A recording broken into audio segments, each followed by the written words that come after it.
Tarik ang'wen nyakwaro juang dwe mar 11 ganario pario kod ang'wen odiochieng'a bende jopuonjre majok form 4 kata klas 12 kawuono chakayanga pinyno mar KCSE yami thuolo nyakwaro juang mar kwayo hai maber ne jopuonjre odhiambo ma kawuono chano mar rameny piny kabende twak marwa odhiambo ma kawuono nyakwaro juang wadhi bedo gi Hesbon Omolo ma bende en jalo nyochogo mag omenda wadhi twak kotenre kod weche go mag meto mag usuru gi ulango ne oganda ja Kenya kabende piny owacho geto medo usuru moloyo kendo kao ndao mag medo usuru molo kako osebedi ka ing'ado nyakwaro juang kabende wadhi ng'iyo ni to ma ulango ne oganda ja Kenya bethuolo mag kod mbaka wantiere lai mar ote machuo kariyo adek auchano kabende wantiere live Facebook Ramogi TV Ramogi TV ke imbui mar X Ramogi TV Kenya mbui mar YouTube magi thuond weche.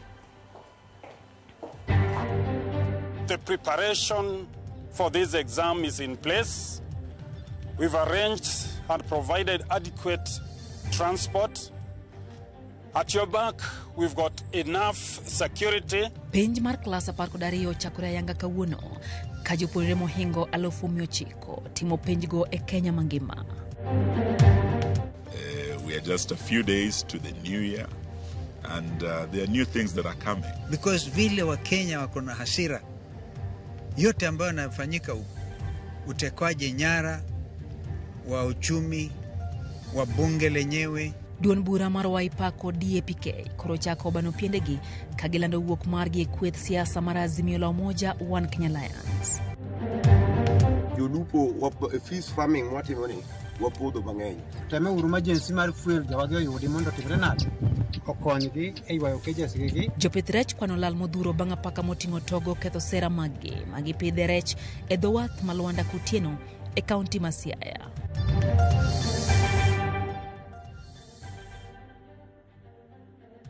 Machiegni nyakwaro juang ja loko marwa Wilson Ochuka jopuonjre mag klas 12 pacho ka mangima no chakayanga penj maduong' mar KCSE ka jatend migao mar somo Julius Migoso Gamba olero ni giseketo kenge mag neno ni penjno odhi makare matimore kinde ma migao mar somo owacho ni giseketo tenge omenda maromo bilion 1 ma ibiro tigo ndiko jopuonje tich koreo koda ka ndiko jopuonj junior secondary maromo 2,000 jopuonjgo biro chako tich Januar higa manyien. En penj mano chakore okinyi makawuone pacho ka mangima kama jopuonjre maromo 965,501 ma klas 12 no chanko penjno mar KCSE ayanga. Jatend migao mar somo Julius Migoso Gamba wacho ni arita oseket motegno ne jopuonjrego maneno ni penj otim e yo makare maonge ng'ikruok mora mora koreo koda ka gwenge marochruok mag arita osebedo ka kele wich bar ogolo siem ne jopuonjre manyalo bedo kod paro mar kwalo penj makamago. The administration of the 2024 examinations will be conducted under a multi-agency approach involving the Ministry of Interior and National Administration, the Ministry of Education, the Ministry of ICT and Teacher Service Commission.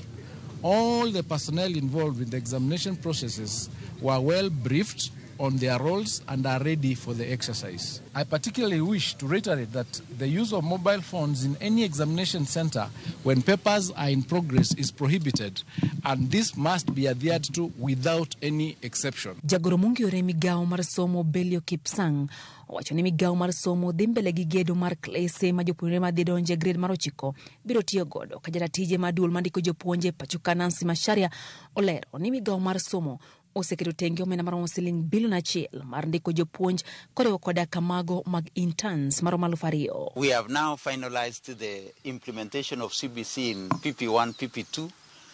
We have finished in primary school. This year in January we shall be going to the final class in junior school. That is grade 9.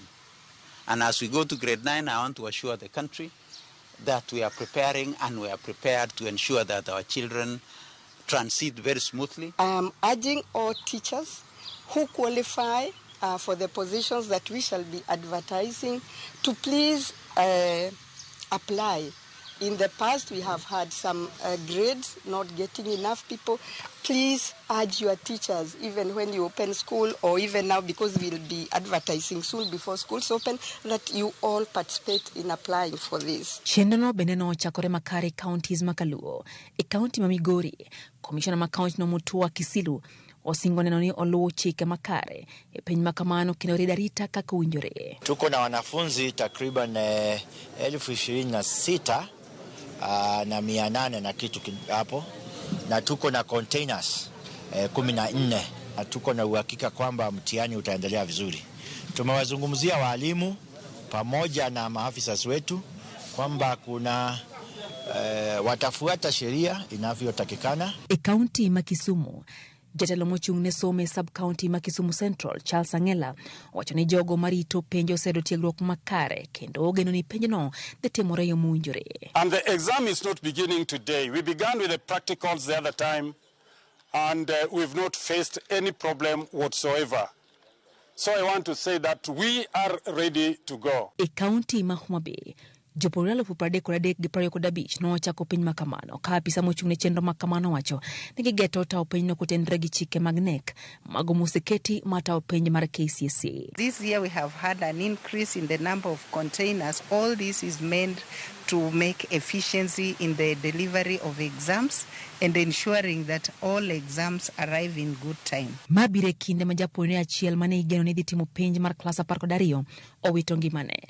Kama moko ariyo manyiri okonyore kendo igeno mondo mi gidhi nyime gi penj mag e kar thieth ma Meru Referral. Tunasikitika kwamba hadi kufikia saa 6 za usiku leo tumempoteza mvulana mwanafunzi mmoja ambaye anatoka katika maeneo ya Tigania West, na hali kadhalika hadi kufikia masaa hayo nimesema tulikuwa na mabenati wawili ambao walikuwa wamebarikiwa wakajifungua katika hospitali yetu ya Meru.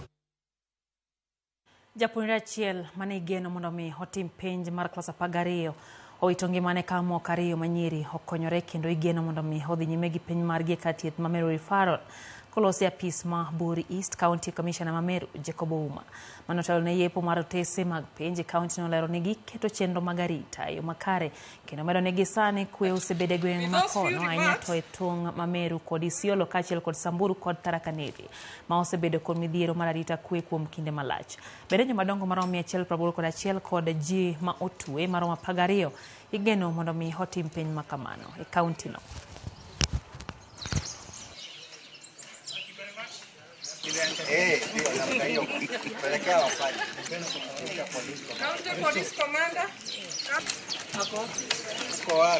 Kuna vituo 412 ambavyo vitakuwa na mitihani ya kidato cha 4. Vituo ambavyo tuna wanafunzi 29,148, 13,907 wakiwa Magulamu, ilhali 15,241 wakiwa Mabenati. Tuko pia na wale ambao watu wazima ambao wanafanya mtihani huu wakiwa ni watu wazima 151 katika vituo 5. Magereza hayajaachwa nyuma, tuko na wafungwa 12 wa kiume ambao pia wanashiriki mitihani hii. Tunasikitika kwamba hadi kufikia saa 6 za usiku leo tumempoteza mvulana mwanafunzi mmoja ambaye anatoka katika maeneo ya Tigania West, na hali kadhalika hadi kufikia masaa hayo nimesema tulikuwa na mabenati wawili ambao walikuwa wamebarikiwa wakajifungua katika hospitali yetu ya Meru. Ogai Maduon Buch wa Kalonzo Musyoka kaachiel kod nyawadgi Maduon Buch DAPK Eugene Wamalwa okone gisechako chenro mar wuok e riwruog Azimio la Umoja One Kenya Alliance kendo gichano chuogo riwruok machielo mar siasa kapok ochopo higa manyien. Toka jafom marwa Joja Okoleronwa jotelogo koro lieko ni Kalonzo ema kidek bedo gai mar riwruogi manyienno. Jotelogo ne ochopo elien mane en jalup jatend piny Kenya mar 4 Michael Kijana Wamalwa e boma ma Kitale. Gikoni gichopo kae mar pako okange manchane okao mar kedo ne demokrasia kaachiel kod uhuru mapachoka. Ne bende gitiyo gi thuolono mar yango elela ne gidhi nyime kod chenro mar chugo riwruok manyien magituone geto reso piny Kenya ka bende gilieko ni Kalonzo ema dhi bedo ogai mar riwruogno. Tuko kwa hiyo coalition led by Mheshimiwa Kalonzo Musyoka, ndiye atakuwa president wetu come 2027. Watu wote wa mlima na watu wote wa Gema, sisi yote tumekubaliana. Mheshimiwa Kalonzo Musyoka. Time will tell. All we can tell Kenyans is that watch this space. We are just a few days to the new year, and there are new things that are coming. And I want to urge the media not to bury Azimio before it is actually dead and buried, because we have a lot of investment in that space. A lot of investment, and Kenyans, we want to be able to move in a manner which is systematic. If we come up with a new outfit, it could even incorporate perhaps Azimio itself.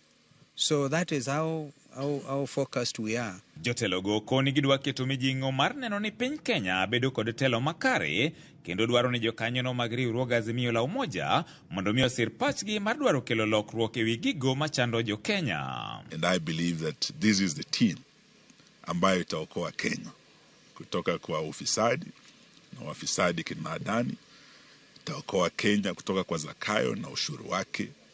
Watu wanazungumzia juu ya yaliyotendeka mwaka 2002 wakati mzee Kibaki na ndugu yetu Amalwa walichukua ukombozi wa nchi.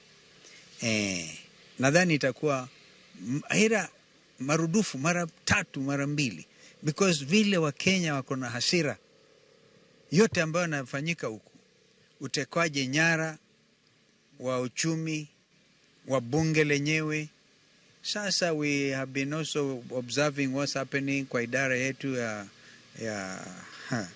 ya judiciary, mahakama. Kata kamano, giramo ni pod gibiro bedo e kweth makwedo piny owacho mar loso ewi midhieche mathoth jo Kenya kale. George Aoko, Ramogi TV. Duond bura mar ODM korolando ni biro bago yiero mar kor gwenge magi tarik 27 mar dwe ni kaunti duto 47 mapacho kae. Jakom maduol mochung'ne tao yiero e duond bura no mabende otisi kaka National Elections Coordinating Committee Mikae Emilia Wita nochiwo lerno kowacho ni ikruok maneno ni chenro makamano tayo makare osichope wang'e.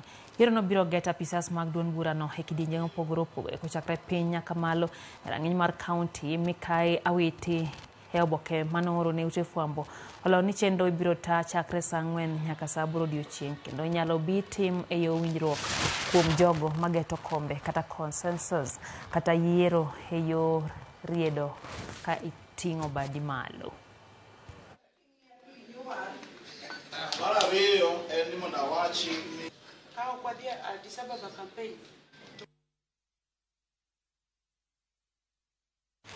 Kodong masache manok to bura mar mane en jatend piny Rigathi Gachagua kata jalup jatend piny Rigathi Gachagua machon imulo kendo edo. Jopiny penjore ni to be nitiere lokruok moro amora manyalo biro ne Gachagua e burano kar doko ni Kindiki ne osechamo mar apisi kaka jalup jatend piny. Wala nyambagano oloso kod jolony kendo kolonwa adier e gik manyalo rekod mago madhi bedo got ne Gachagua. Bang' Profesa Kithure Kindiki nyocha muo mar apisi kaka jalup jatend piny mar adek e bwo katiba manyien, okang' ma kamano oduono lek mar Rigathi Gachagua e kata odoko ni buche to ne osechopo e doho. So help me God. So help me God. Mondo wayud ler mathoth ewi ka Rigathi Gachagua nyalo dok e apisi kata ooyo e giko ng'eto mar bura ma omako, wabilo wach kod okil William Okech to kod Meshak Odede mako ni dok Rigathi apisi ok nyal bedo mayom ka idho yiend pedo. Gimanya wacho achiel ni maneno lemo mosebuoth kendo osedhi kendo ok nyal duogo. To momiyo wacho ni High Court ok nyal duoko Rigathi Gachagua e telo mar jalup ker kech kireno katiba wani ng'ama chung' e president, katiba omiye teko mar yiero ng'ate mong'ino nyalo tiyogo. To ing'e ni koro High Court ok nyal chuni ni inti gi ng'ama chal kama. High Court nyalo golo orders moko mantiere article 22 achiel kuomgi nen conservatory mane High Court ogolo momiyo ne ochung chamo mumano. But koro mane en process ma wasekalo. To kendo teko moro ma High Court ntiere go en mar injunction. But koro sani waneno ni jalup ker Kindiki osechamo muma onge giminyalo chungi. Kenya already nie situation matek. Koro kodwoke office to nyiso ni court kendo koro chako thicho oko Kindiki magine mane giswa in office. Koro duoke office direct from burano ok nyal bedo mayot. Okil Kidi Mwaga kanyakla kod jonon chike lero ni buch Gachagua manie do koponi odhi makare kode to onyalo mana yudo chudo koponi ne ratiche orochi e yor gole apisi. Koro then koponi nitie ratiro moro amora ma doho nyalo yudo ni norochi, ka debed ni mano a finding ma court nyalo chope, to en mana ni onyalo chope finding no ni koro ere kaka then imiyo Rigathi compensation, and that compensation can only be monetary. Koro order mogik gin mana ariyo ma High Court nyalo golo.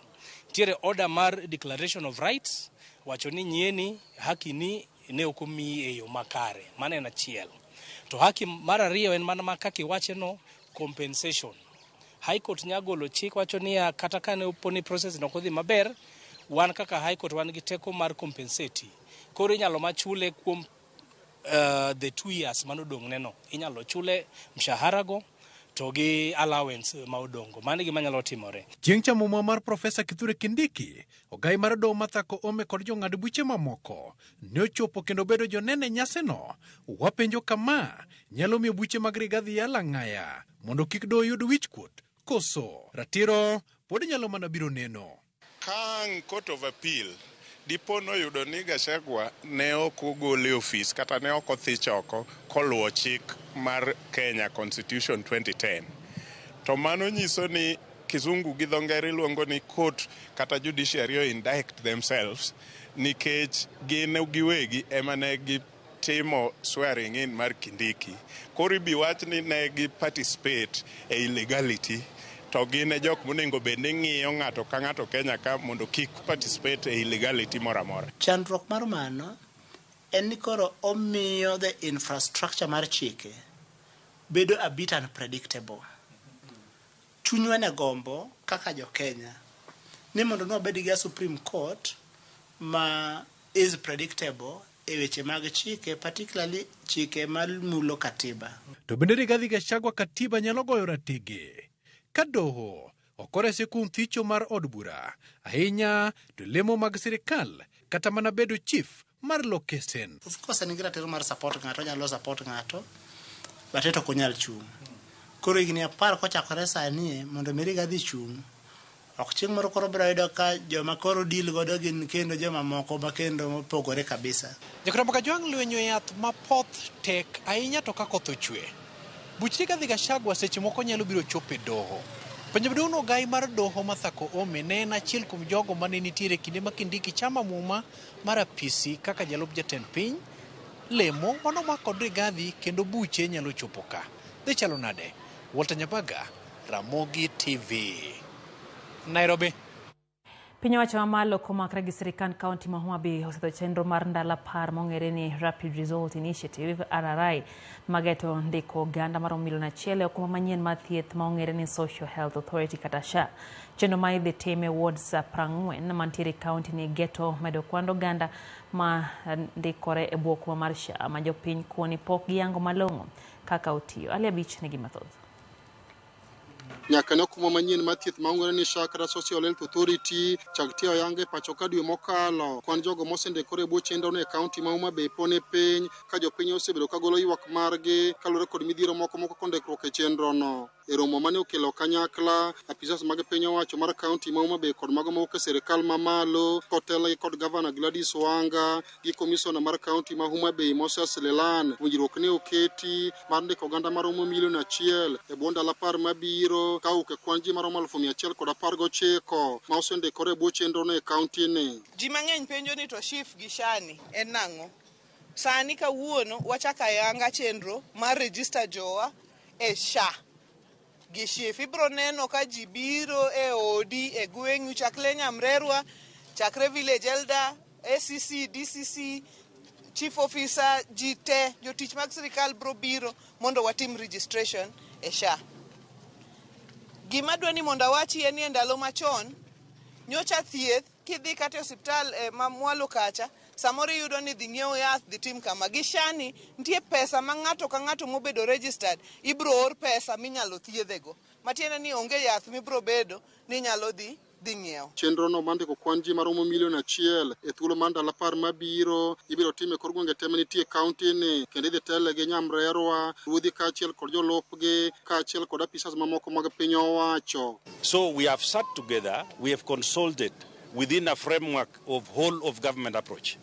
Whole of government approach means we are bringing everybody. We have already formed teams at the sub-counties, the wards, and we want to employ the entire national government infrastructure up to the village level, where we are bringing in the village elders and the Nyumba Kumi structures to pair up together with the structures of the county government, and we will be moving from house to house today, household level, just to ensure everybody is registered. Our target is to get 1 million people registered by the end of the next 10 days, and more importantly is to ensure everyone accesses healthcare. Eseche ma chenro no biro dhi nyime, jopiny e kaunti ma Homa Bay mapok ondikore oboke manyien mar thieth no ojiw mondo ti gi thuolo ma kamano mondo gindikre kaka achiel kuom yore mag bedo kod thieth makare ute thieth mag piny owacho kaachiel kod mag ji giwegi e kaunti ni. So even as you go on to register, make sure that you're adding on your dependents and make sure also that you undertake that means assessment,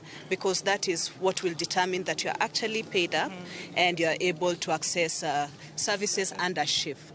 Of course, under the SHA, we have 3 funds. We have the PHC fund, which is free of charge, but you have to be registered. We also have the Emergency Chronic and Critical Illness Fund, which again is free, but you have to be registered under the SHA. Normally, when a new thing comes in, there have always been challenges. But I want to say that all the services that were being offered by NHIF are being done much better than what was done by NHIF. So I want to encourage our people, let's register, let's be sensitized so that we benefit our people. Alia Beach, Ramogi TV, Homa Bay.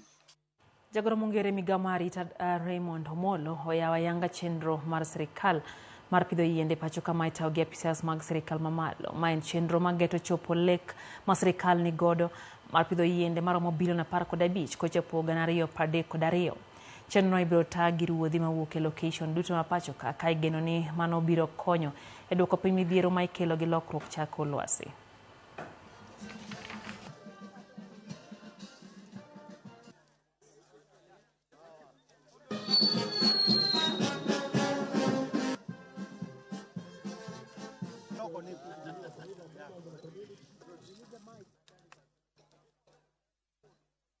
We have a major agenda, which is a government agenda, led by our head of state, His Excellency Dr. William Ruto, that we plant and grow 15 billion trees in the next 10 years. Now it's 8 years. We are actually lagging behind. Our administration's bottom-up economic transformation agenda places the most basic units of society at the center of all government interventions. Chiefs are at the heart of our strategy as national government administrative officers, coordinating resources and efforts at the most local level. Their connection to communities, combined with their deep knowledge of local issues, makes them essential to driving Kenya's climate action initiatives. Jatend piny Kenya William Ruto kod doho mondo mikinde duto temo non dwaro mar jopiny kapok gichungo moko kuom chenro mag sirikal kolose kinde nyasi mar hingo higni 12 nyaka nochung doho mamalo mogik e pacho ka. Ruto koni okang' mar doho chungo chenro mag piny owacho osekelo ne sirikal pek e chwalo dongruok ne oganda jo Kenya. Jafwambo marwa Eric Owenga nigi ler. E romo mar dhialo higni 12 nyaka ne chug doho mamalo mogik mabende ong'ere kaka Supreme Court e pacho ka, jatend piny Ruto mabende ne en wendo modhial ne oporo wach kod jotend doho e wi chenro magi gi kod pek magisebedo godo. Kinde mosekalo jatend piny Ruto oseyudre kama tek tok doho chungo kendo kuonde moko kuom chenro ma piny owacho mare chano tiyo ka doho lieko ni moko ok lure kod chike. Kata kamano jatend piny noyudo thuolo mar nyiso doho kaka chenro ma ochwalo geto kelo lokruok ne jopiny. How does the court help us to consolidate the place of getting away politics from being about personalities, and how do we work together to make sure that we consolidate the place of a development trajectory, a program, a national program, backstopped by the people of Kenya through an election and rolled out by an elected government. Ruto okoni mokum chenro mag piny owacho osebedo kod ohinga kalore kod buche ma oganda ahinya to jogo makero tich jopiny chwalo e doho gino mokoni oseywayo chien lek mag sirikal. And how do we use the place of manifesto to remove politics of personalities and instead try to, consolidate the place of politics that is around a program, a policy, an agenda? Are there other higher values, primordial, existential, fundamental principles which are crucial to the existence of Kenya? Because the public can be mobilized or can mobilize itself to do the wrong things that threaten the existence of the state. And therefore, that is the next frontier of jurisprudence I would invite us to start thinking about, and the Supreme Court can help us in that regard. Nyasino ogai mar doho Mikai Martha Koome kata kamano notiyo gi thuolono mar chiwo ler ni kinde duto apisas mag doho luwo mana chike to ok banre nyakonchiel. The court's jurisprudence has strengthened the democratic foundations of governance and harmonizing the judiciary's benchmark on the areas of public participation that still requires parliamentary action. The Supreme Court is the keeper of the promise of democracy and justice. Every decision made here impacts not just today's Kenya, but the Kenya of generations to come. Nyasino bende no yuori gi apisas moko madito mag piny owacho ka oganda kod jotelo okwa mondo luw chike kendo gibed kod bidhruok. You sacrifice your political capital to do the right thing. But then the court on the other side decides to be popular and undermine the agenda that you have. And many times, the judgments will not be popular to us or acceptable, but they must be respected. And so I am happy that we have judges who are immune to popularity. You don't have to make a decision whether that is popular. Eric Owenga, Ramogi TV, Nairobi. Daka Empire koda uchiel nyakoromoga juang bang sachira media mochendro en rameny piny erokamano kuom medo kete mana kae Ramogi TV. Pastor Collins Odindo wachoni osechopo so samachon gin gimino dalili nyar kabondo kod nyamen gi Serene Nyagwala. Wachoni maber ne jopuonjre duto machako KCSE oko maber bende ne nyithi Akoko Secondary School. Nyasaye mondo mi omegi ngia maber e sama koro penje makama dhi nyime. Nabi Wodonguta mar wang' neno Migori County wachoni odwa kuone nyare Marian Akinyi hai mabere penj mar KCSE ka entiere Siro Girls wan bende wakuone hai makare. Keli Kosumbaka wuok Kindu Bay wachoni entiere kodwa PS Omolo wachoni koda Wanga wachoni gitiyo tich makare kendo gimed dhi mbele. Haya wachoni tik no bende ote kanyo mara kwa hai maber wachoni ena Favor Joel Onyango wacho kacha ni ena wendo Ngonga Korino ko haber ne Perez Akinyi mar Ngonga Secondary Sharon Nyango to mano mar Mboya Secondary kod Atieno nyar Mzee Gidi kod Elvis Bernardo Lengo duto mag Luala Mix Secondary School wacho ne giti matek kendo kuona gi hai maber e penj ne mabende hitimo. Mama Sonko Mikai Kiloki wacho ne gi kanyo gi won pari Kevin Dada erokamano kuom Ramogi TV ochiengo mwa kantiere Kisumu County wacho no kwa haber ne mar KCSE ne jo Kisumu Central candidates wacho ni Azimio to pod ni manatiere kumadhi onge. Sasa dhiambo wacho kacha ni Andrew Singa kama Nyaseth wacho ni NTO Mabe kanyo Susan Wandago kantie Gunga Village Okamos kod Michael Odede okongo kantiere Oyugis haino bende otemaro bila shemo tho wacho ni jatend piny okte jalub jatend piny machon tek mondo mi odogo bede lew mane entiere no wacho ni doko puodhe to nyalo mana yudo benefits mag damages mobedo cost. Haya ro kama na hinyo bila hoyo matinya kwa mwajuang manda many piny keke dhi mabor.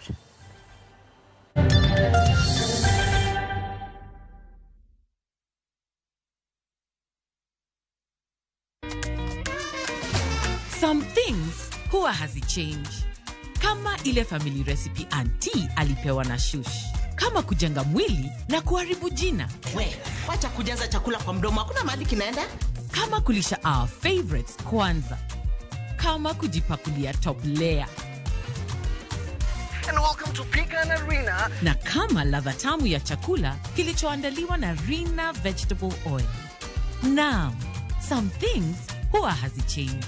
Rina, 30 years the story's tamu.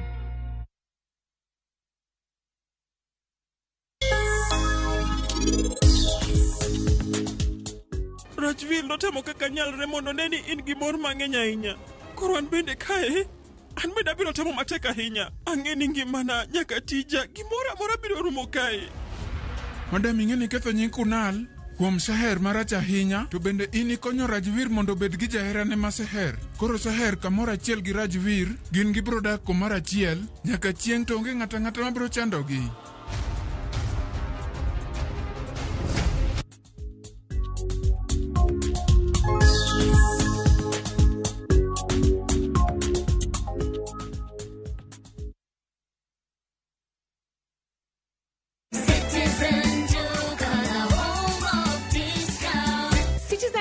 The home of discounts inakuletea this week's Mama Safi package from Quickmart. For only 906 shillings, utapata 1 kg powder detergent at 329 bob, 800 grams bar soap at 149 bob, 4-pack white tissue paper at 189 bob, 140 grams toothpaste at 199 bob. Hizi zote ni less than 1,000 shillings, meaning utasave 219 shillings ukitumia Citizen Duka. Piga *487*5#. Choose Quickmart. Then select Mama Safi. Lipa na ukisha lipa utapata message ya kwenda kuchukua package yako kwa Citizen Duka counter ya any Quickmart supermarket karibu na wewe. Citizen Duka, the home of discount.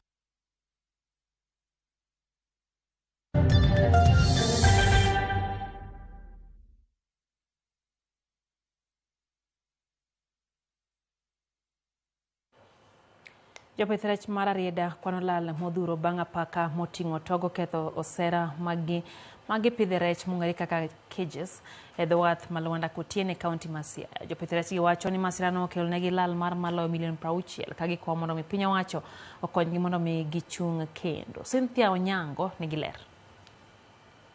En lal ma joluo nogo ingiro ni otama pimo to lit ndi. Kwando sera ma ipidhe rech na mong'ere kaka cages ma uwore kendo tonde gi oyiech ma ogajore en mano mokelo lit e chuny jopith rech mar Arieda. Bang' abuoro mar airi mar togo yoro nam kendo nego lek jopith rech mane geto yudo yuto e pith margi. Idho wath jopiny chuny gi omoko. Simon Ousa maine MCA machon ma South Uyoma kendo achiel kuom jopith rech lero ni chung' abuoro no e nam osemiyo ne gilokore jorit e yotieno kod odiochieng' mar neno ni ne gigeng'o lal manyalo neno. For 1 week wasebedo ka gini nobiro an oyuda kaka ng'ama janam maduong' ne jogi te. Naneno gini gi malo kucha, tawacho ne nyathi moro ni gicha kubiro ka to cages wagi orumo. To nokona ni gini nyithin mabiro tweyo takoni wacho gima ok ing'eyo, hata ang'eyo the damage.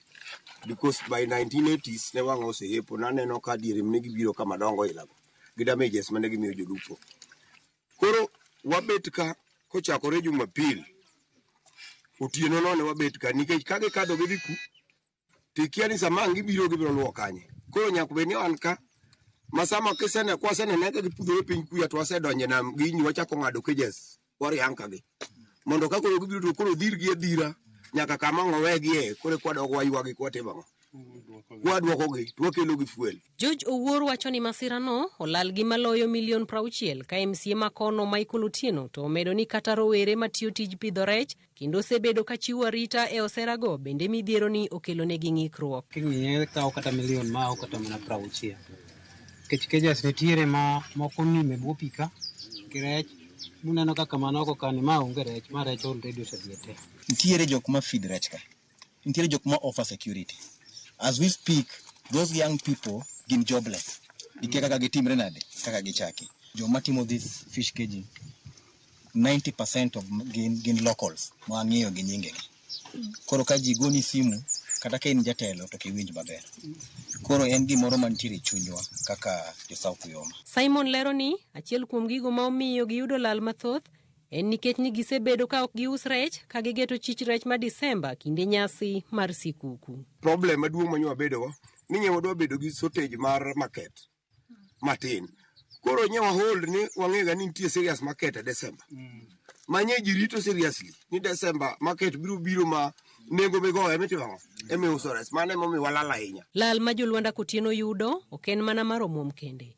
Midhiero ma kama bende koro chal ma orocho chenro kod nyadhi manyocha sirikand kaunti ma Siaya nigo mar jiwo keto mwandu e kaunti no kokalo e pith mar rech. Lwanda Kotieno is wadhi host gimiluongo ni World Fishery Day tarik 21 this month. To magi gik manwa plan ni mondo timre nade wasunge ne jok matimre nade joma biro. To onego bedni by that day ma World Fishery Day this investor onego bedni bi chieng'no entiere kanyo kwa hand over the facility to him. Gikailagi gigi ema feed the facility rech. Koro nyaka wamany formula mar kaka jowagi nya go back to their original place. Iketo kenge mongirore mageng'o midhiero makama e ndalo manyime, sirikand kaunti ma Siaya osingo chuogo mapiyo komiti mondo non lal ma jopith rech oyudo kendo manyo kaka inyalo migi okumba mondo kony e kinde midhiero ma apoya. I think gimokwongo ma wadwa timo kaka wach mondo wa support farmers is to ng'iyo ni risk mantiere no ok obi timago, ok obi medo damage.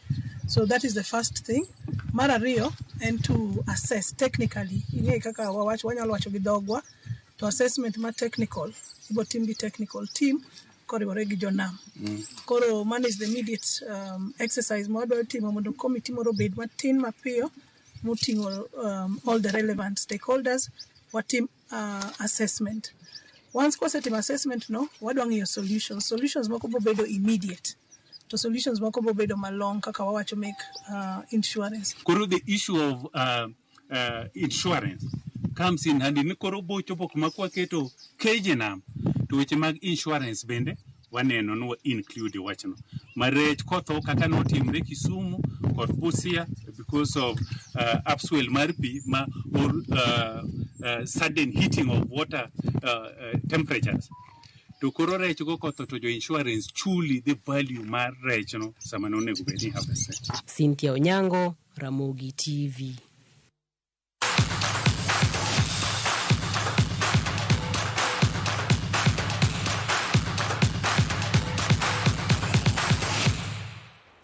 Club mar Fortune Sacco mako thuolo mokwongo chung' mar timbe e lig ma piny mar FKF National Super League bang' tuke abiriyo. Fortune nitiere gi points 14.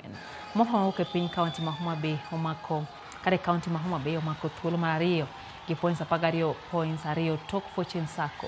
E lap mar Raila Odinga Stadium Homa Bay mofanolo club mar Luanda Villa ka Nairobi United nowuotho kuom Mombasa United gi gonde 5-0. Kisumu All Stars noyudo loch margi mar ariyo bang' lo club mar SS Sad gol 1-0.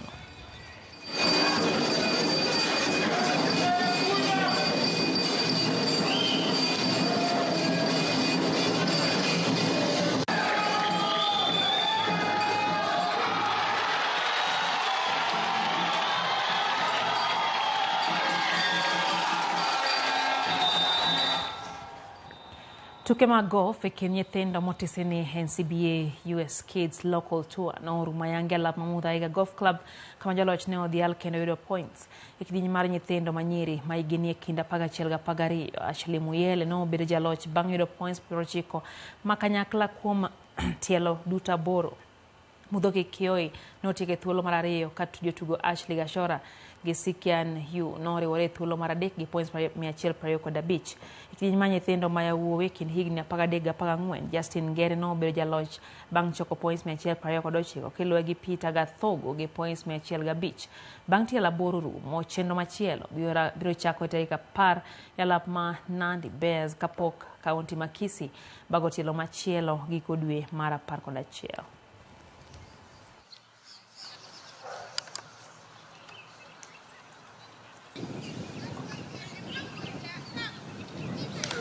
I was really prepared. I checked around the course. made sure I was striking the ball well, and yeah, I came to play and I won. So I really needed to recover because I'd made a double bogey on the last hole. So I came with a mindset of making a birdie on the last, which ended me in the bunker, which wasn't really nice, but I managed to make par. I started off really bad. 2 holes and I was 5 over, so I had to keep my pars, I had to get birdies, and I ended up with a 5 over. But the second 9 was really good. It was way better than what I played on Friday for the practice round. I was actually able to play a -1, so like I was happy.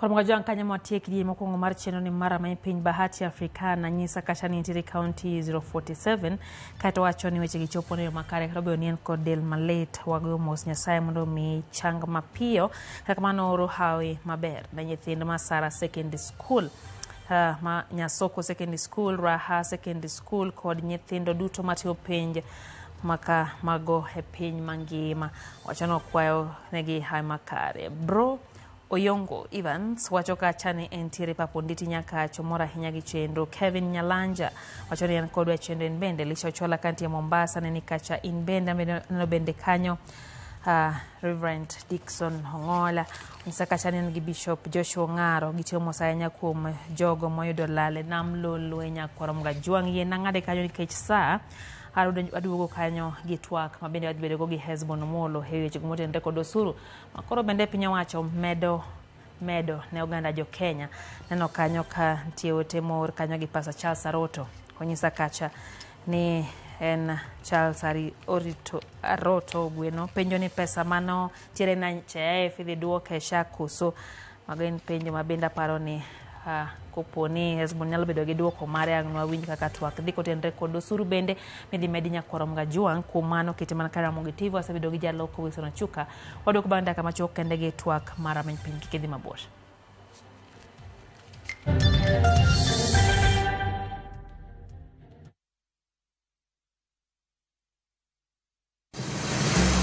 Beise penjorie sigendni mayudore kuonde ma waluongo ni pachowa. Kapuonjani nobiro nikech gwenyruok e kind owete. Riwri kodwa mondo wanon sigendni mabeyo mag kuonde ma wadakie. Nera nitie. Ninyuo kongo kacha niluongo ni kilap joko wili. Kochakore bombe madongo nyaka gwenge ma iye. Otusenge en pinjo imbo mar oganda kiluonu wasenge. Ng'e gigo mamiyo oganda ka oganda bedo mopogore. Nueng'o ma wan godo ka en mar kunyo goldi. Urudi. En kama ji duoge ji ok lal. Ng'e weche mane osekalo. Chon chande lweny nitie kor gweng'. Rwako sigendni mag kuonde ma wadakie. Kiwacho ni kibedo piny e kom, kineno ng'ama lwete fuare kama mano nyiso ni jakano mulo ka pigo sechope bwo mesa. Ng'e gwengewa chieng' tich ariyo saa 3 otieno mana e Ramogi TV. Family recipe auntie. Kama kulisha our favorites kwanza. Kama kujipakulia top layer. And welcome to Pican Arena. Na kama ladha tamu ya chakula kilichoandaliwa na Rina Vegetable Oil. Now, some things huwa hazichange. Rina, 30 years the story's tamu.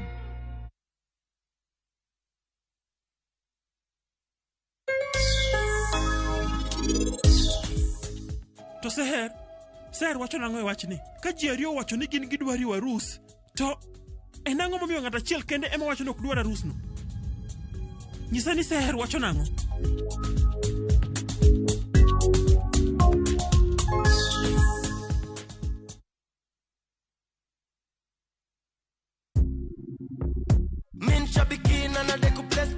My name is John Dongo Mwangi from Subukia. I've been participating in Aviator for quite some time. I've been praying that one day luck will be on my side. I will continue playing because there are stakes there that are higher than what I got. I won big on Shabiki Aviator. Changamkia Aviator on Shabiki.com. Not for persons under the age of 18. Authorized and regulated by BCLB license number 428.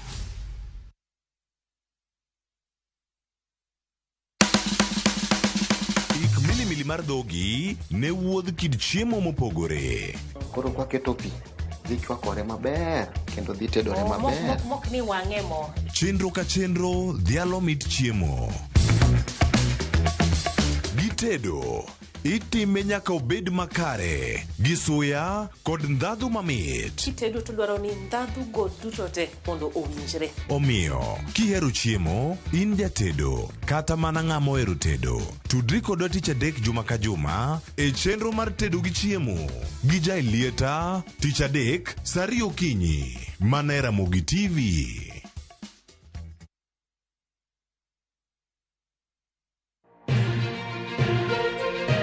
Chuny boma ma Nairobi machiegni gi Naromoro kokale gode kod aore kendo mol e gwenge duto ma pacho ka. Okinyi kokinyi wayango ni kaka piny oru ma en rupe kama wami nonro to kod chal mar fwambo wa encourage conversation wamenyo ni weche mamako ngimani. Job restructuring kata state restructuring ok promise ni kiwitu tich ka tili iro tich ka kendo in gi duola embaka oromo watudre gi reporter marwa ka en Homa Bay, Mombasa, Kisumu, Migori, Kisii. Wabedo gi twak kachiel koda ka jolony weche mopogore opogore. No wamiyo parliament a lot of authority. Authority no gitiyogo mana mondo konygi. Tudri gi Joyce Oduor, Sharon Ong'ao kod Cleophas Oluoch e chenro mar Rupiny kod Mbaka Oromo. Wuok tich nyaka tich abich chakre saa 12 okinyi nyaka saa 5 onyango e Ramogi TV.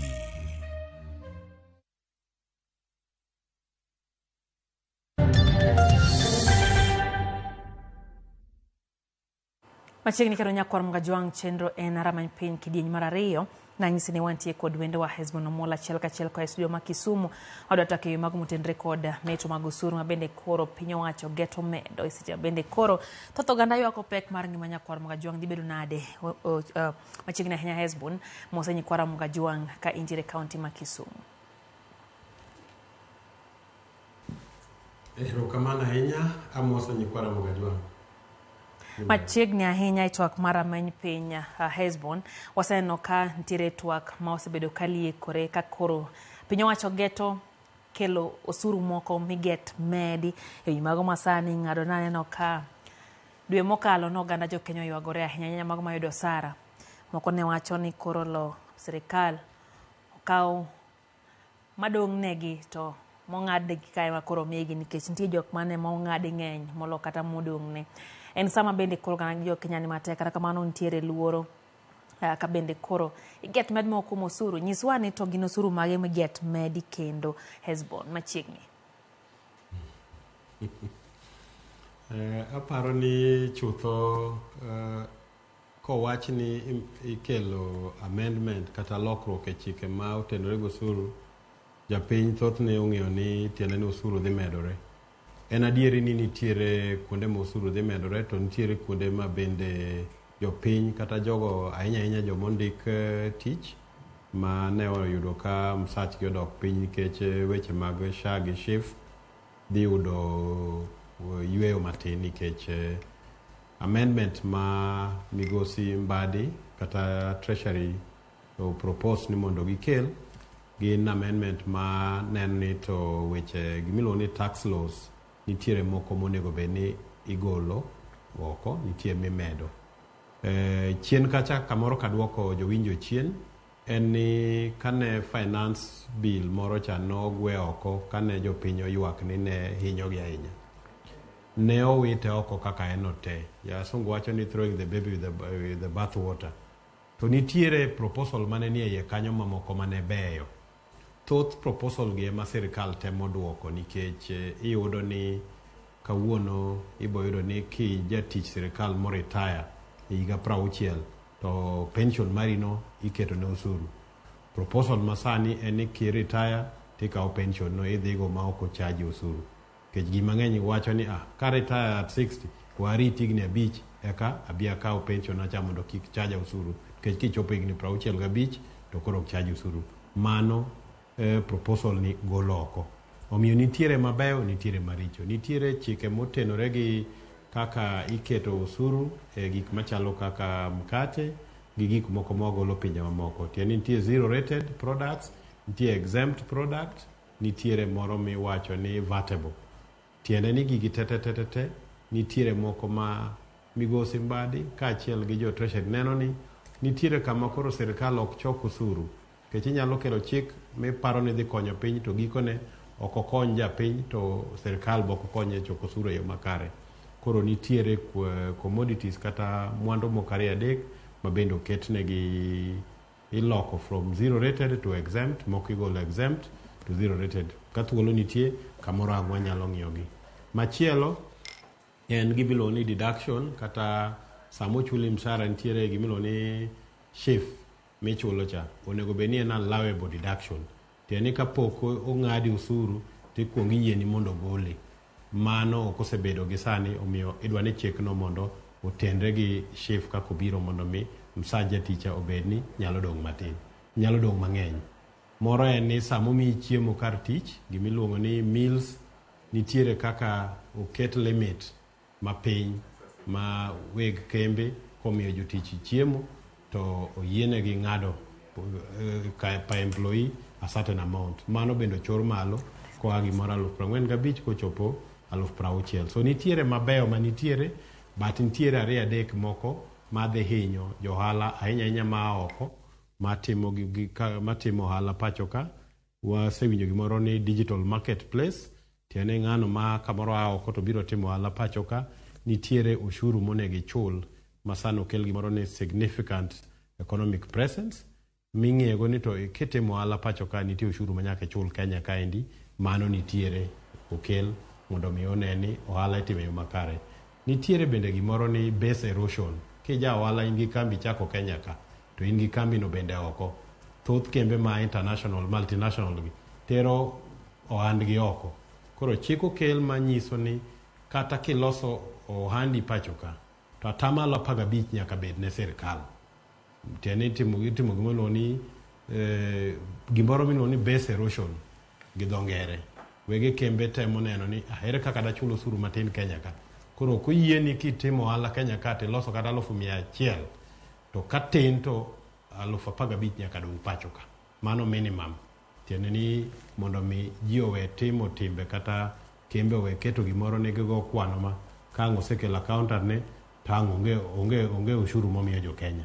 So magi gin achiel kuom chike ma ikelo amendment masani ikelo ni mondo mi oneni to ere kaka dwa konyo economy marwa kata uchumi mar Kenya mondo tingre malo. Kamoro da med ne jawinjo kendo ni kane wawinjo ywak mane Migosi Mbadi ochiwo ne jo Kenya en ni wasetemo ahinya mondo mi ushuru dhi malo to japiny ywak ni ushuru ni malo makoro pesa modongo e ofuku koro onge. En ang'o minyal tim mondo mi pesa modong ma jopiny dongo ofuku bed manyalo bedo malo mondo uchumi wa odongi. Kech yudo ni gimiluongo ni inflation odok piny wasebedo ka wan gi hawi bende ni koth chwe to ka koro ing'iyo mfuku ja tich matiyo sirkal tiyudo ka onge gimodongo e lwete. Mano nyiso ni ka ok olok chike wa mag matayo weche mag omenda to jopiny biro medo mana hinyore. So nitiere mabeyo, nitiere moko mabende dhi hinyo jomoko. Ahinya ne jatich sirkal taparo ni nitiere jatich mondiki taparo ni nitiere nafu kata yweyo matin madhi yudore kalore gi gik mane waneno e payslip mane giyudo dwe mokalo mane beto dwa hinyoga ahinya weche mag shift gi SHA.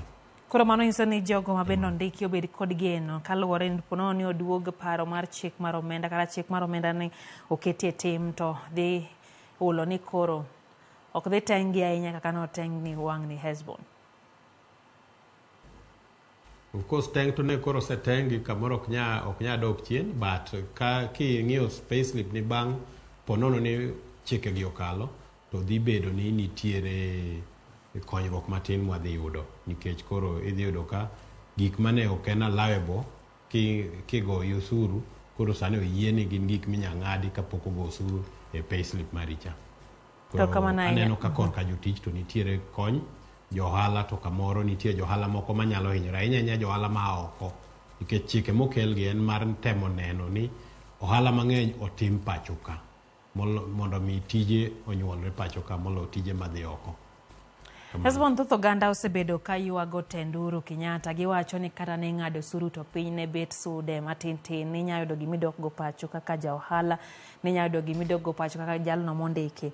To paro moko bende osebedo kanyole ni tang'o mono tiya gi mane Uhuru tiyo godo chon cha mondo mi oganda winje kaka ne giwinjo no moloyo sani makoro okele to lakini giwacho ni kata obedo ni ng'ade to mimedi onge. Samoro ber king'ado ka nitie momedi mondo mi kik iyud hinyruok ahinya. Ere bentie nyalo mar paro mar chik kata chik mar omenda manitiyo gi sirikal mokalo duogi mondo mi oti sani koso ang'o miloke kopo ni nyaka loke nyaka sani Hezbon?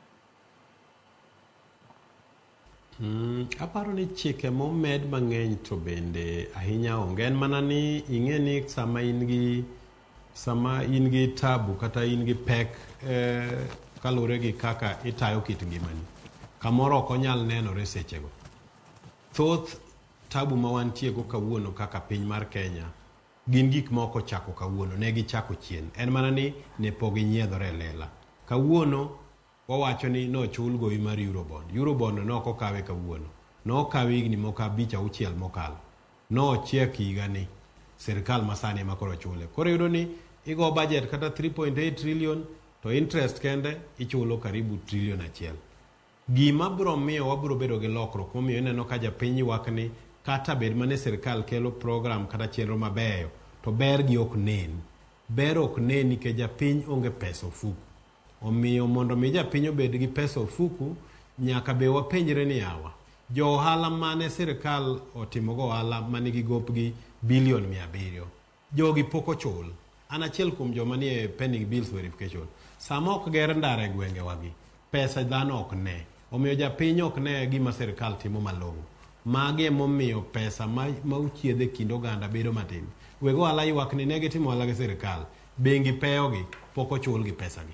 Omiyo ka wanyalo chulo gopegi to uchumi koro bedo ni nitiere pesa maringo kagi kacha. Koro japiny bende chako neno ni kare nitie kaka uchumi ni dongo.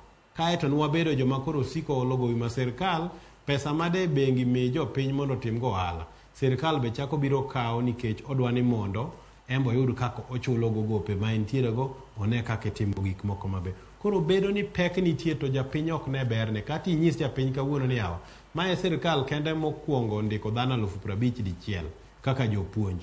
Pod gineno mani ere ber mar mano. Kichaki wach ni nitiere gik migero kata chirni ke japiny ok winj ber mano nikech pesa maluorore kind jopiny odok piny. Tiende ni economy is bleeding out nikech pesa maluorore kind jopiny odok piny. Mane ma sirikal kende pek ma jatelo kata jagono motelo ne migawo mar omenda migosi CPA John Mbadi nyaka gorego moneni mokwongo sirikal oduok chien hola ma gikawo kuom bengi ma pacho ka gi jopiny ka mondo mi bengi gi odogo hol japiny pesa mar timo ohala.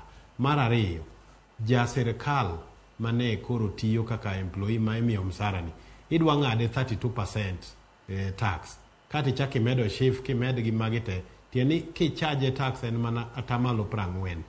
Ere kaka inyal duok taxes ge piny ne japiny mondo mi kata minimum tax obede ni ka in 36,000 ka duogo piny ok chaji usuru mondo mi ji mang'eny obede bracket ni jodonge pesa ofuku. Aparo ni kiwinjo gimiluongo ni medium term strategy ma CS Mbadi ncho wacho eni gi target kata mana gi amendment gi mondo mi pesa chak duoge lwet kata ufuku mar japiny mondika ahinya to kendo kata jo ohala bende oduoknegi ushuru moko piny mondo mi wabed ni tax base wayaro. Chike mokel gi gin matemo yaro tax base. Nitiere amendment gik machalo kaka rental income nitiere kaka gitemo loso. Nitiere fuok mag kuo kata mibadhi mamiyo pes jopiny lal mang'eny. Pesa gi mondo riegi nitiere reform mikete procurement mondo mi kitimo ohala gi sirikal to en gimineno kendo gima yanga maonge kuom ng'ato timo gik moko mopondo. Magi gik ma migosi Mbadi nochako kuma nche gi kwame. Kech procurement no se landa ni chake tok chake. Magi reforms mabro miyo japiny neno ber mar sirikal. Ka ok kamano to mibadhi cha wan kode kamoro kawuono odiechieng' kane CS Mbadi wuoyo dala ma Kisumo ka nowacho ni ka wanyalo duoko mibadhi kata mana gata malo 50 kende to dwa we olo pesa oko kucho de wabe ni koro pesa dong mang'eny makoro kwa nyis jopiny ni wan gi fuok odwa ni mondo wakel ushuru moro kendo kagika mamiyo japiny winjo pek. Omiyo aneno kama achung'e ni nitiere ranyisi ni wadhi bedo gi nafu mbele ka, en mana ni pod wanyalo dwaro ni wamed redo kanda matin. But aparo ni proposal ge gin king'iyo gi maber to gibeyo ne jopiny. Nitiere 2-3 ma pod nyalo bedo ni ok bero ne jo ohala mamoko, to kuonde ma wan gi competitive advantage kaka weche mag pur taneno ka proposal gi okel maber. Kuonde ma wan gi hinyruok kaka jo tich mondiki bende aneno ka nitiere kony matin. En mana ni kidonje gima chalo kaka SHI gi SHIF tiyudo ni japiny penjore ni ang'o miyo an achulo sani solro mang'eny makariwo to ingo kata insurance makaoko. En mana gima wiwa kik wilgo kiwacho gimoro ni social health insurance opogore gi kiwacho ni health insurance. Kech social no kiketo tiende ni kore ng'iyo ngima mar jopiny te. NHIF ne wuoye atamalo 20. Shani wuoye atamalo 100 mar jo Kenya duto. Ka wan gi jopiny ma kit ngimagi kata ka tuo yudore to nyalo yudo thieth. To kata in kane jagweng'u moro piny ohingo tuo obambo to koro kobiri ni ng'ane dhi konya dwa dhi osiptal nikech oyie ji tete koro nyalo donjo osiptal ahinya jomok nyalo. Tiende ni nitiere kaka an kaka Esbon abro chulo mang'eny to nyango gotieno mane seche moko ka tuo tan makawa tero osiptal koro en gi kony nikech odonjo under SHA nikech o register. Aparo ni nitiere ber ka, to of course ok en gima nyalo bedo kinde madichiel. Ubro kawo thuolo mang'eny mondo mi warie kuonde mantiere ng'ikruok go. To kamana Nyawesbon, daer mar penjo ni to bende nitie yo moro amora ma sirikal nyalo bero godo uchumi ka ok ohinyo oganda. Yo moro amora dobed yo mane pono ni nitiere? Aparo ni nitiere yor ma sirikal pod nyalo tiyogo ma ok ohinyo oganda. Ahinya achiwo ranyisi ni ka pek mar ushuru ohingo jopiny kaka ohingo jopiny sani, kik wamede ni jopiny ushuru sama wuoyeni. Tiende ni nitiere yore mamoko minyal manygo yor dongruok ma ok imedo ushuru mondo eka tim dongruok. Wawuoye gimondo ni public private partnership. Ka nitie migawo mar ndara monego ilosi, tinyalo winjore gi ja ohala moro manigi pesane to bi oket pesane kanyo, to sirikal ok dhi manyo pesa kuom nyango gotieno gi Wambui mondo mi olos ndara. Mano achiel kuom ranyisi tang'o biro chiere uchumi mar piny. Mar ariyo, nitiere taxes moko ma wan go, ushuru moko mokete gik ma konyo jopiny machalo kaka fertilizer mitiyogo e puodho. Nitiere moko minyal gol mondo mi obed mayot ne joma timo ohala. Omiyo nitiere kuonde ma sirikal pod nyalo medo miyo japiny yot mondo mi kik wabed ni waywak odiochieng' gotieno ni jopiny hinyore. But maduong' moloyo en ni sirikal nyaka many yo ma kata ka budget nitie gi fuok to kik di ahinya ma koro imedo ne japiny ushuru mondo ochulego. Nyaka bed gi ni sirikal nyaka gore gi mibadhi motegno, nikech mibadhi ne ma kwagore go motegno to kuonde ma pesa lale ka migosi Uhuru nowacho ni 2 billion lalo odiochieng' kodiochieng'. Kane wanyalo duoke kata no lale kata mana bilion 1,500,000 owe lal bilion 2 kata milion 500. Ibo yudo ni bang' higni moko 2-3 to kuonde mane wahinyore ka odok chien. So aparo ni pod nitiere thuolo ma sirikal nyalo ng'iyo go kuonde mamoko ma ok omedo hinyo jopiny. Tadieri makende kamoro jopiny ohinyore kuonde mamoko to kaluwore gi proposal mana neno ma ne Treasury oshare ma bende inchomiwa dwe mar 9, aneno ka thothgi ne jatich mondiki taparo ni en mana nafu makonyo jopiny. Ne joma moko kamoro nitiere pek 2-3 but aparo ni gin chike mabeyo. To kamana inya to bende nitie dwaro mar kawo pach oganda. Nono ka achiel kuom gigo mane miyo yawuoyi kata rawere mag Gen Z ne bago ng'anyo ne ok odwar pachgi e timo gik moko chal ka gimichuno godo oganda. Iparo nade be nitiere sirikal masani king'iye malong'o be nitie thuolo makare mar luongo pach oganda kendo kawo pach oganda? Waseneno ka nitie kaka paro moko osewuok chien kacha ma ok nyal jiwo ng'ato mar dhi mbele Hezbon. Nitie thuolo mar kawo pach oganda. Achiwo ranyisi ni dwe mar 9 niche nitiere gazette notice manche Migosi Mbadi onyiso kendo kolero cloth gik miwinja wacho gite ondik gi kendo nokawo mana pages 3 e gazette mar nyiso piny ni magi e gik manitie. Kae to chak wach ni chiwuru pachu. Nicho lando no chiw pachwa. An achiel kuom jotelo motelo na jo accountants kata jolony weche mag kwano ne wadhi niche wasechiwo pachwa. Ni magi gik ma waparo ni mondo nego tim mondo mi uchumi maro gin. An pod thuolo nitie kata parogi. Gime owacho gi ni mondo japiny ochiw pache kata parogi odhi ored gi maber mondo mi kwa tieko to wabedo gi chik ma jopiny morgo. Gima kik timre en gima ne otimre chon ma jochi piny chiwo paro makare to kodhi ochopo bunge kar jood bura kacha to gidhi giloke giwito gi magik mowach mabeyo gi ogi chike itgi. Aparo ni kama mora ahinya gi Migosi Mbadi en owacho ni adhi chiko ita to be ok abirito chiko ita adhi wuok oko mondo aler ne jopiny gik ma beyo mantie ka chiko ita be.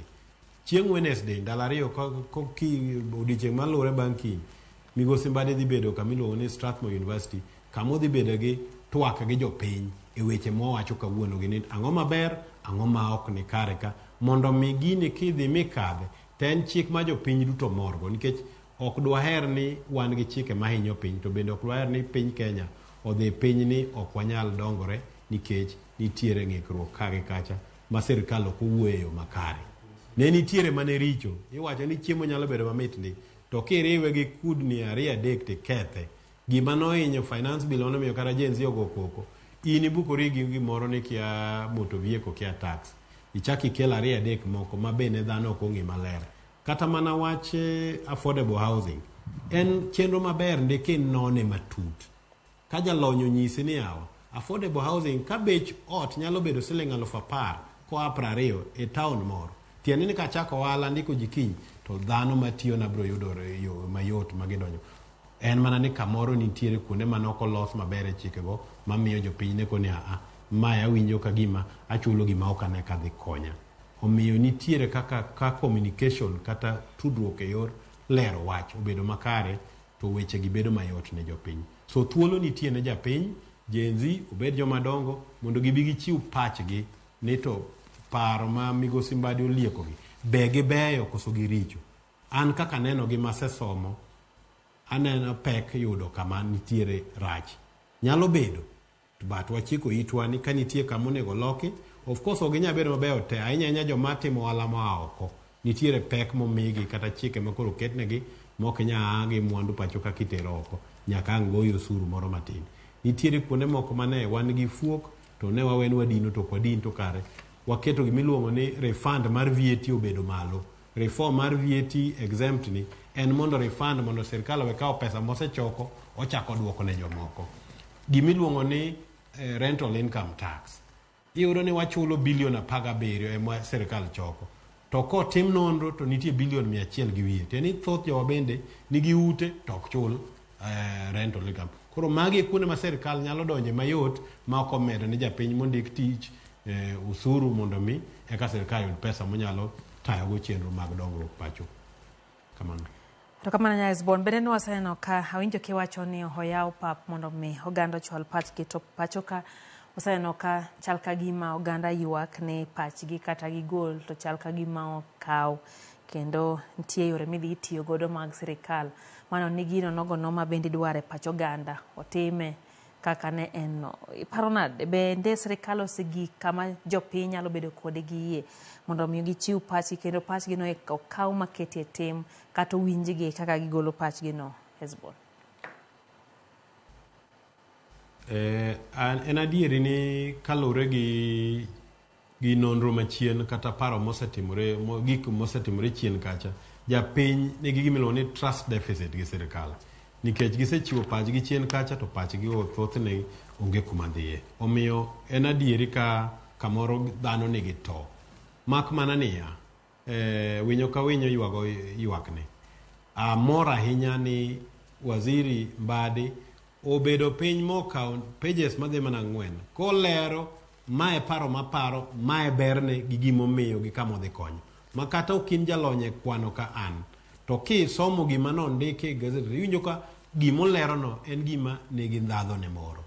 To maduong' moloyo en ni ka osetima timiyo jopiny chenro mar chiwo pachgi ma sama ang' gini chopo e bunge kacha to bedo gimoro ma benefit kata gima oyudo pach jopiny mondo mi obed gima nyalo konyo piny. So an gi geno ni biro timore. En mana ni amedo nyiso jo Kenya ni kik wabed jogi to ahinya kata obedo ni nitiere gimomiyo dhano dibed gi to.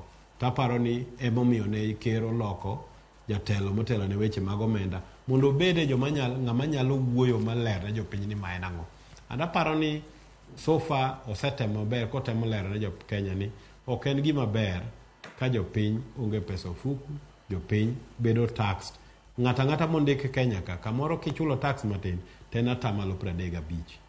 Ka in ng'ama nigi kambi to kamoro chulo 15% ma wacho cha kalure gi base erosion cha. Ang'o momiyo wahinyo jopiny kamano? Donge dwaduok taxes gi piny? Ere kaka de duok gi? Number 1, deductions ma wacho ka. Allowable deductions nyaka medi and osemedi.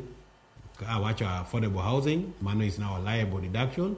Awacho weche mag shift, mano be is now a liable deduction. Nitiere kama kikao insurance ka ng'ama ose retire to ichulo ginene is allowable up to 15,000. Nitiere kama ka pension mari up to 360,000 ogole 240 itere 360. Nitiere kama kikao pension mari ki retire to keti ni ritigni abich en gima koro is not taxable. So thoth proposals maneno kaneka en mamiyo yot ne japiny ahinya japiny mondiki machamo msara. To kamano ahinya to seche ma bende koro waneno ka nengo mar ngima pod medo ridore e pacho kae. Oganda be dwaro ni mondo ne ni ka piny oruto yude kaka olokore kaka dhano. Ere kaka oganda jo Kenya owinjo bed ahinya to mago ma bende no nduso search gi jogo ma bende nitiere tije mano ng'ado search gi. Ere gima owinjo bed ni gitimo mane ni kalo ni lokruoge go nitiere to ngima gi odhi mbele kaka pile? Ok en gima yot ka kamoro ni ijudo osara mar 50,000 to koro duogo 45,000 kata 42. Tiene 5,000 kata 6 modok chien e msachi cha en fuok ma ne ok ichanogo. And en gima ok nyamoro japiny. Mak mana ni dang'iye mopogore. Ni kamoro di yudo 50 ni cha to ithiedho dhano 16 ma bende biro manyo konyiri nikech weche bill mar osiptal oingogi. Ka sirkal nyalo neno ni SHA gi SHIF ni otie yo makare ma ng'ata ma tuo nyalo dhi yudo thieth e yo makare osiptal to bedo ni kata ne beni irahinyora e konchiel to koro black tax gi dho kisungu ma iwacho ni ikonyo nyango gotieno nikech we are a social community kaka jo Kenya. Koro bedo ni kanyo koro yudo konyruok matin. Machielo en ni gima chalo kaka affordable housing ni. Ang'eyo ni ng'ato biro konia an gima housing ni konya go onge nikech an gi ot to pod achulo gini. En mana ni king'iye from a societal kata social perspective en niya sama oger ute kamano kaka apimo cha. Tiende ni ka nachako ohala kaka an gi kambi matimo weche mag nono mag kwano. Ka chulo ng'ato msara siling 60,000 to onyalo dako mayot nikech ot mano dhi chulo bei mamalo koro dok piny. So nitie kaka konyo oganda kata obedo ni an owuon ok okonya to nitiere makore konyo nikech idwa ni mondo wabed gi lwasi maber mar go ohala makelo kembe gi wende mang'eny mondo piny odongre. Omiyo en adier ni at personal level to yuto mari dhi dok piny matin. Mane momiyo chenro ma koro ikele proposal ma Mheshimiwa Mbadi okelo ni koro temo bende duoko pekno piny matin. And odhi duoke matin nikech kama no ng'adie SHIF cha ne ok oyienigo as liable. Sani koro yienigo kech dhi chike loko mondo mi yienigo. Kama no kawe affordable housing cha mano bende otimre kamano. Gi deductions mamoko machalo ma kwano ka. Omiyo mano nyalo bedo nafu kwa dhi mbele. En mana ni gisani gima nyalo konyo japiny bende moloyo en ni ka tax band ka oyaw mondo mi ka in ng'ama chamo siling 24,000 to koro konego chaji ushuru onego chor gino ni chakre 36. Mano dhi konyo jowa mang'eny ma migi bed gi pesa ofuku. Aparo ni mago e paro ma bende inyalo medi samang chike gi kadho to dwa nyis mbade ang'ene dhi duoko solo mar osuru mar jo Kenya mar sirkal piny to nitiere berne sama ng'adong gi siling 6,000 moro anyalo dhi e duka ang'iewo sukari pod en mana osuru mamiyo sirkal. Omiyo nitie kaka pod inyalo medo choko osuru ka iweyo pesa ma oromo e ofuku jopiny. Nono to inyalo bedo ni sirkal temo gik mabeyo gi to jopiny ok ne bergi nikech gionge kaka gikonyre nikech mwandu gi duto te odhi e ushuru modong matin cha bende garama mag dak obedo matek. Omiyo nitiere geno. And ahed mana jiwo jothurwa ni kama in gi pachi moro bende iparo ni kamoro di med ka chiwego but wachak gi somo kendo wang'eni to chike ma idwa kelgi wadwa amend tax laws wa amend gi nango tax procedure wadwa loko odhi konyi nango. Nitiere chike mang'eny matindo miloko kata ibede ja ohala ng'i mahinyi to ichiw pachi mondo mi obed gi twak makare. Wambe kaka jolony wasetimo nonro magi kendo wasechiwo pachwa. Dwaher mana lwasi maber makelo dongruok kendo mamiyo japiny ok bed gi msigo mapek mamiyo ankoro dhano chako bedo gi paro mar ng'anyo. Aparo ni waluwo opaya ma ok rach. Rokamana ahinya Hezbon inang'ade ka nikech sa nyakorom ga jong mano kanyo ne Hezbon omol jale nyachege mag omenda kaeto nyakorom ga jwang waromo kendo sa 3 ma chenro mar oimore richi masani nyinga Lydia okay.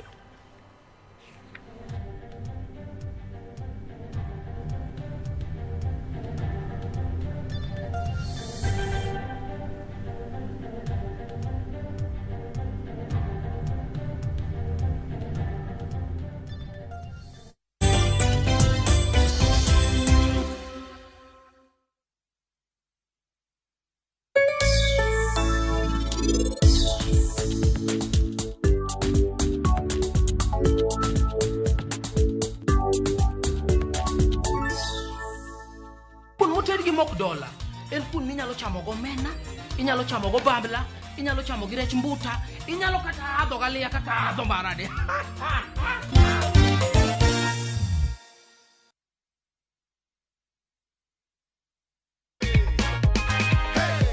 Wacha nikupatie ushikilie cheki yako. Uhakikishe ni cheki ya shilingi 50,000. Si unaona?